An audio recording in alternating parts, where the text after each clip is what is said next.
मेरे बहुत ही प्रिय और बेहद सम्मानित साथियों, हृदय की असीम गहराइयों से अभिनंदन, बहुत बहुत हार्दिक स्वागत।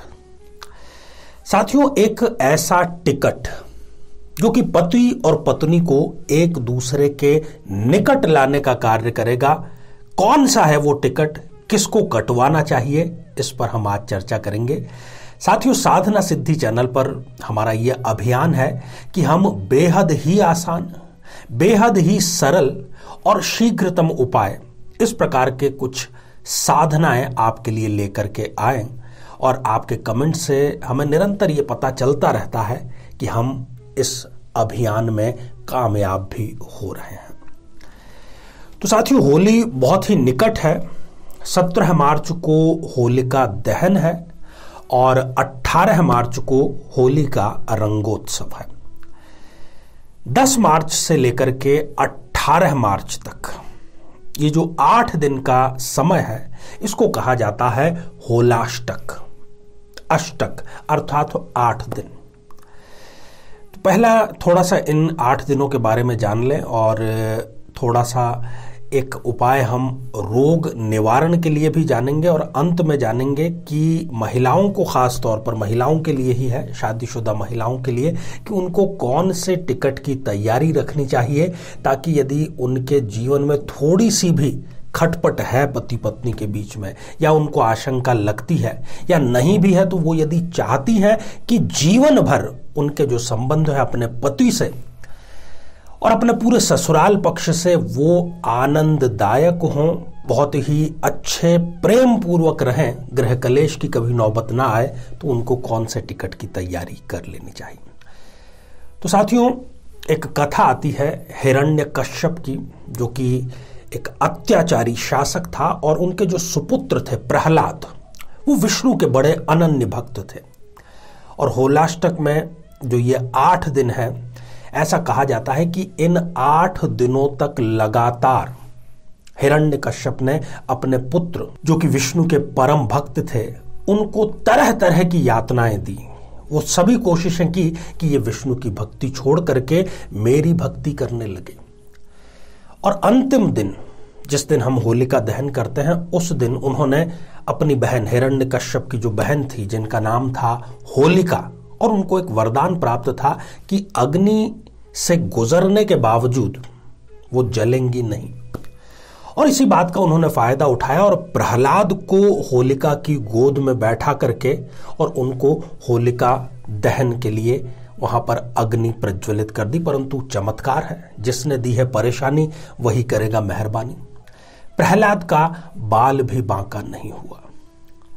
तो ये जो 8 दिन है, ये इसी याद में मनाए जाते हैं और एक प्रकार से ये शोक का, क्योंकि इसमें किसी भी प्रकार की ना तो शुभ खरीदारी, न किसी प्रकार का संस्कार निर्वहन, न किसी प्रकार का गृह प्रवेश, अर्थात कुल मिलाकर के जो हमारी नजर में शुभ कार्य हैं, वो सारे के सारे हम स्थगित कर देते हैं। आराधनाएं हम कर सकते हैं, शुभ कार्य स्थगित हैं, परंतु हम अपनी पूजा, आराधना, जाप, इनको कई गुना बढ़ाते हैं ताकि हमें उसका बहुत अच्छा फायदा मिल सके। तो साथियों, बिना कोई समय गंवाए मैं अब उस टिकट पर आ जाता हूं। एक मान्यता है और अनुभव सिद्ध मान्यता है, यदि आपके विवाह की पश्चात की ये पहली होली है, मैं बहनों को संबोधित कर रहा हूं, उन्हीं के काम का है, तो उनको ये पहली होली अपने ससुराल में कदापि नहीं मनानी चाहिए। आपको टिकट कटा लेना चाहिए अपने मायके का। यदि आपके शादी के बाद ये पहली होली है, तो इसको आप अपने मायके में मनाइए, वहां जाकर के आप होली का दर्शन को प्राप्त करें। कहने का अर्थ यह है कि जिन बहनों की भी ये शादी के पश्चात की पहली होली है, उन्हें तुरंत अपने मायके जाने की तैयारी कर लेनी चाहिए, क्योंकि यह अवसर बार बार आएगा नहीं। अब जितनी भी होलियां आएगी वो दूसरी, तीसरी, चौथी, पांचवी होगी, पहली होली लौट करके नहीं आएगी। तो पहली होली जो है वो आप अपने मायके में मनाएं, तुरंत अपना टिकट मायके का आप जरूर कटवाएं, ताकि आपका जो दाम्पत्य जीवन है उसमें बाहर आ सके।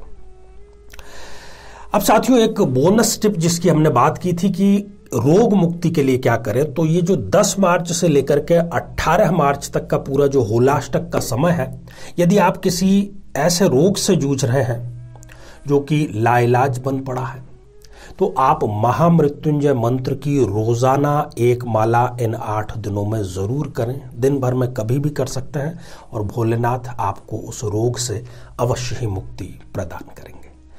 तो साथियों, इसी प्रकार की साधना से सिद्धि तक की किसी यात्रा में आपसे पुनः भेंट होती है। आप सभी स्वस्थ, समृद्ध और शांतिपूर्वक जीवन व्यतीत करें। नमस्कार। जीवन में किसी समस्या का सामना कर रहे हैं, जैसे कि शादी में देरी होना, पति पत्नी में मनमुटाव या तलाक तक की नौबत आ जाना, संतान का प्राप्त न हो पाना, नौकरी या धन प्राप्ति में बाधा आना, जीवन के प्रत्येक क्षेत्र में किसी न किसी प्रकार की बाधा आना, तो आज ही अपनी जन्म पत्रिका का संपूर्ण विश्लेषण करवाएं और पाएं समस्या से सदैव के लिए मुक्ति।